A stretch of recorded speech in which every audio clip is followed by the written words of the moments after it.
Hello, this is Ben119 and welcome back to another video. In this video I'm going to be talking about Twilight Princess dungeon design again. The first video I made I talked about the first temple in the game, and now I'm going to be talking about the second temple, the Goron Mines. So in the Goron Mines there is the iron boots, which you get just before the temple, and you get the bow in the temple, which is pretty cool.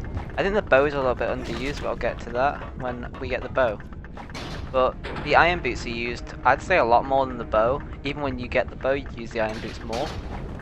So right here, there's some switches that you have to stand on, and then use the iron boots. I think that's pretty cool because it teaches you have to sometimes use iron boots on switches. Because Link's not heavy enough, you have to use the boots to make yourself heavier. And we're going to head over to this chest here, and we're going to get some rupees, which is cool. It's an optional chest, for an optional reason. So we're gonna get that enemy. I'm not sure what those fire enemies are called. Over here is a switch that turns off more fire, and there are some enemies on the way.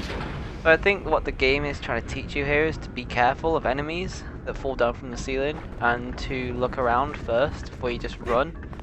However, I'm just gonna run past them because I know where they're gonna drop. But later on there are some enemies that I will kill before running past them because they will get in the way too much. Right here there's a platform you can stand on with the iron boots, and when you do it sinks down and opens escape. I think it's cool because before I was on about switches and how you can weigh them down, so it's cool you can weigh that platform down as well. I think after looking around in the area for ages you'll eventually figure that out, because you're able to get to it even if you go near the gate, because there's a staircase leading back up to it. So this is kind of the main room of the dungeon. I think there's two main rooms, the other main room is later on. But this is the original main room. And there are these weird things that move around with blue stuff attached to them. So the blue stuff you can actually walk on with iron boots, but at this point in the temple you have no idea that you can even do that. So you're probably just thinking, what are they for? So we're going to go down here and get a key. This key is used on a door in a minute. So if we go over here and we can jump across these platforms, you just have to time it, it's quite easy. The second jump you have to be more to the right, if you're more to the left you'll overshoot it. I guess it just teaches you to pay attention to where you're standing. Something I think this game does well and does bad. When you get a key, the door you use it on is usually in the same room. But the bad thing about it is you never usually have two keys at the same time, so there's not really any proper key searching. For example, in Ocarina of Time in the Water Temple, there are some points in the Water Temple you can have up to 3 keys at once. But in this game it's very rare. I think there's only ever one time you ever have 2 keys at once. I'm not even sure about that though. But oh yeah, I should be talking about this room. There's Dinophos over here, or Dodongos, whatever you want to call them. No, they're Dodongos. Dinophos are the ones with swords in Ocarina of Time. I don't think there's Dinophos in this game. There is, actually, thinking about it. You have to attack their tail, and they breathe fire. Now, only the tail does damage. If you've played a Zelda game before, you might already know that. If this is your first Zelda game, then you might not know that. So, a way to figure it out is 1, you can Z-target the tail, and 2, the tail's a different colour. So you just have to wait for him to breathe fire, then run around and hit the tail. There's a cool little puzzle here, so you have to pull this thing back, and then you can get through this corridor before it shuts in. Now the timing to get through there is not massive, so you do have to time the lava going up and down, because if you don't time it, you'll either get burnt or you have to wait too long and then you won't make it in time. So it's good how you have to time that. I think it's clever. And this room is the first instance on where we see what the blue stuff does. Oh yeah, you're also able to use iron boots underwater. You'll probably figure that out, especially if you played a Zelda game before this. You'll probably know that already. So you're able to walk on this stuff with your iron boots on, which is really cool. You're able to defy gravity, and you're able to go upside down, you're able to go sideways. You can go at pretty much any angle and not fall off. The only downside to it is that you move really slow. Oh yeah, there's 3 Goron rooms throughout this whole temple, and each Goron gives you a third of the boss key. So this is the only temple I think where you get part of the boss key off characters rather than having a chest that has the boss key in it. I think that's a pretty cool feature. Oh yeah, I think I had to show off the map here to show. This is the first dungeon as well that has a second floor. The dungeon before this only had one floor. This one has 2 floors. So I guess they're up in the difficulty a bit. There's 20 rupees in that one. I'm gonna go up this ladder. You're not able to use your sword in this room, it's really weird. There's no enemies or anything. But in one of these pots, you'll see an old friend. It's that weird bird, Uku. So with Uku, you can basically, I think I explained it before, you probably know this already, but you can warp in and out of dungeons, and I think this dungeon's much more helpful because this dungeon, you can get further in than the other dungeon, and it's harder to backtrack in this dungeon than the other one. So I think Uku's more helpful in this dungeon, especially in the later dungeons, it's really helpful. There you go, as you can see you can use it sideways, and you're able to use your sword as well, which is pretty cool. I think you're able to use any weapon, and you'll learn that later on. So this blue stuff you can walk on, even though it's really cool, something I noticed replaying this dungeon, it might just be because I'm used to doing things fast because I'm quite into speedrunning, is that you move so slow. Now I don't mind it, it's cool, it's really cool how you can walk upside down, but when you're walking in a room like this, where you're going really far across in just a straight line and there's nothing else to do, it does get a little bit boring after a while. So I think what Nintendo should have done in this HD remake is they should have speeded it up a little bit. Not a huge amount. I think if Link just ran, I think that would be a bit too fast. But look how slow this is. It's cool at first, but when you're going for a room like this, it's annoying. The controls are a little bit weird as well. The controls get a little bit inverted sometimes. Say if you're turning a corner or you're going from sideways to upside down, the game doesn't always know what direction you're holding it, doesn't always get the direction quite right. But that's to be expected, it's quite weird. A little bit like Mario Galaxy in a way. Sometimes in Mario Galaxy when you run on upside down planets and you're already holding forward, you can sometimes just like run around in a loop. It's really weird. So I guess it's cool because it's a little bit of a maze, but you can see the right way on the map anyway. The chest I went to before, it just had a heart piece in it. It's fairly hidden.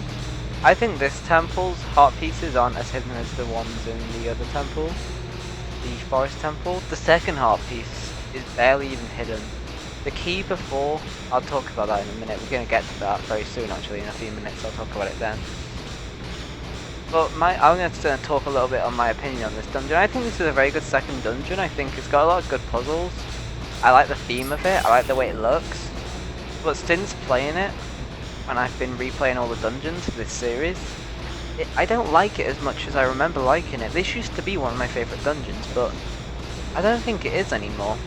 I still think it's a really cool dungeon, but I wouldn't put it at my favourites. There's a few rooms in this dungeon that are probably my favourite in all the dungeons, but the whole dungeon, I wouldn't say so.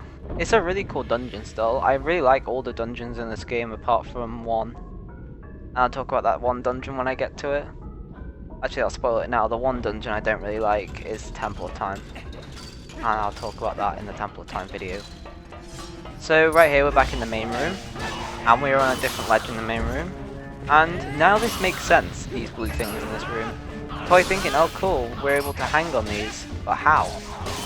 Well, stand on this switch and you'll find out. So let's go on the switch. And basically if you go underneath them now, you'll get lifted up onto them. And they basically move around the room. I think it's more made so if you go to the start of the dungeon, you can go from the start bit all the way to here still to get back. But it's really cool, it looks really weird. If you go in first person, the view is really cool. I like just messing around with this. Yeah, it can make you a bit dizzy, I guess.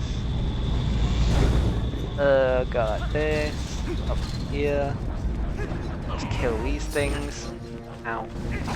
Yeah, I recorded this and I'm commentating over it now, so it's a little bit weird to commentate in place. I'm quite used to it because most of my videos with commentating I do afterwards. I record the gameplay then commentate after. That's just the way I like to do things. Especially if it's speedrunning related. I feel like I concentrate a lot better when I'm just not talking. And then if I talk over it afterwards, I feel like it's better, because if I'm talking while playing, especially if it's something like speedrunning where you have to concentrate a lot and there's a lot of hard things to do, I feel like I make a lot more mistakes on both things. I feel like my commentary isn't as good and my gameplay isn't as good. If I do them both separately, they'll both be better. I don't know what I was thinking in this room. I was trying to kill these spider things. I think you're supposed to just avoid them and kill them later. So this chest here, I think this chest is quite hidden. Number one, I don't think you'd think it is a key at first. You'd probably think it's just rupees because of how hidden it is. And all this stuff underwater, I don't know why, but I always think you'd need the Zora armor to get it. Even though you can breathe underwater, I always think you'll need to come here with the Zora armor later on. And there you go, push this block and swim up. There's a switch over here which we can stand on. And I'll make one of those blue things appear so we can go on a ceiling. It's pretty cool. This temple, there's something very unique about this temple. And it's the only temple where you're not able to get every chest in one trip. You have to return here to get one of the chests, because you need the hook shot to get one of the chests. It has a stamp in it as well. It's really weird. It's good and bad. It's good because you have to go back. You have to remember it's there if you want to 100% the game. But it's a bit annoying because you can't do it all in one go. And to get back to that chest, you have to backtrack quite far. There we go, activate this. This one's pretty cool. You have to kind of trust the game playing the first time. You just have to fall into it with the iron boots on. And you get pulled over to this part on the wall. I don't know, you just have to trust the game. If you don't trust the game, then yeah. And this chest, I think it's just 10 rupees. Oh, 20 rupees, I'm wrong, sorry about that. My Zelda knowledge is awful. Open this gate. Now this switch here, when I first played it, I tried to hit it with a slingshot, but the slingshot's not powerful enough. But when you get the bow, you're able to hit it with a bow, and that's powerful enough. I was saying about the second heart piece. This heart piece is really easy. It's just as easy as just getting like a rupee chest. All you have to do is climb up this wall, go to your left, and it's in a chest right there. I think they should have switched this with the first stamp, because the first stamp is a lot more hidden than this chest. It's still pretty cool though. I just think a rupee chest, or they could have put the key up here and then put the heart piece in that chest under the water. I think that would have been a bit better. Because I remember playing this and I forgot that key when I got to the door, and I had to go back in that room and go all the way back up and then to the switch. It's annoying. But oh well, that's Zelda for you. You forget things. So this bridge up here, you have to cut the ropes with your sword. Later on, you're able to cut these bridges with your bow and arrow, which is cool. Now the only thing I don't like about the bow and arrow is it makes the slingshot useless. The slingshot is barely used up to this point because you get the, what's it called, the boomerang. And the boomerang is then used, and then after you get the bow, you'll never use the slingshot again. So this room's pretty cool. There's loads of archers just shooting. So once you get the bow, you're able to shoot all the archers, but for now you just have to avoid them all. So there's a chest I'm going to get in this room. So I'm going to go this way. It's under the water. So at first you may think this chest you might not be able to get to, but you can, because you can use weapons underwater. So let's use this. This is the other room I was saying. This is kind of a main room in itself. If you come back here later on and you spend quite a bit of time in this room, it's really weirdly placed on the map. This room is really weird how you have to get to it though. Wish there was an easier way to get to it from the other room with all the magnets. Little ladder here. And if we go around here, remember that thing is there on the right, and there's a chest here with a key in it. So we're going to use this key on a door, and then we're going to do whatever's in the next room. So make sure to avoid all these arrows. You can't kill them with a slingshot because the slingshot's not powerful enough. Now this room here is really cool. Basically you have to defy gravity several times. So we're gonna go up here. You're actually able to run across this whole platform without even doing it, but I'm just gonna show off the casual way because the casual way is really cool. So what you have to do is you have to run to these blue spots, stand on them with the iron boots, and you go upside down. And then you have to wait until you're upright and then go on the next one. Now, I was saying I don't like waiting, but I think this is worth waiting for. It looks pretty cool. This is used really well. I wish there was more of this kind of stuff in the temple, like more platforms that swang upside down that you have to stand on like this. It's a really cool feature. I don't know, it doesn't take that much brain power because you see it, the blue stuff, and you think, oh, I have to stun it with iron boots, but you still have to think about it a bit. So we're going into the second Goron. So we're going to get the second third of the boss key from this Goron. There we go. And now we're going to open a chest, which is back there. I think it just has rupees in it. Now we're going to go up that ladder and then go into the upstairs part of the room we were just in. I'm pretty sure this room, I don't think it's identical to the other room, but it's very, very similar to the other one. So go up this ladder, like so. Go around, and through the door. You're not able to use weapons in it. I'm not sure why you can't use weapons in this room. It doesn't even let you use the sword. So right here, you can use your iron boots here. This is another example of waiting I don't like. I think they could have put something up here that's cool. Like another kind of spinning platform. You get to wait and stand on with your iron boots and then it moves you to something else. I think that would have been cooler than just having a boring path across. I think at first it's important to have things like that, but by this point the player already understands what to do. So I think it wastes your time a little bit. Because you already get what to do before you even get into it. It's just having to do it, which is just taking up time. It's a little bit lazy. When you come across new puzzles, like the one where you had to stand on it when it went upside down, that's cool. When you're just doing things you've already done before, it gets a bit boring. Now this mini-boss, this is a really cool mini-boss, even though I make it look really easy in this clip, because I practice this boss a lot. But I think this boss is harder than the actual boss in this temple. The actual boss in this temple is an absolute joke, even though it looks cool. For this boss here, as a beginner, this may take you a while and you'll probably get hit and fall off even. So what you have to do is wait until he's about to attack you and then hit him with your sword. And then pick him up and throw him off. It's like wrestling. Like earlier on in the game, before going into this dungeon, you have to do wrestling with Gorons. So it's a bit like that. I'm not sure what happens if you try and hit him before he's about to hit you. I think he blocks it. So you do have to time it well, and if you are too slow on hitting him, he will damage you and knock you off. There we go, damage him again. He goes into a ball. And we can pick him up and just throw him off. You have to do it 3 times, but I stood in a perfect place, so I could just throw him off 3 times dead quick. So there you go, it's a really cool mini boss, especially if you're doing it casually and you don't know the best pattern to throw him off. But he ends up being good in the end, like the monkey in the forest temple. He's just been turned evil by one of them bugs. So he is actually good. But sadly he doesn't help you in the main boss, like the monkey does in the main boss in the forest temple. So the doors open right here. And that is the mini boss and the first half of the temple done. Even though we've done more than half.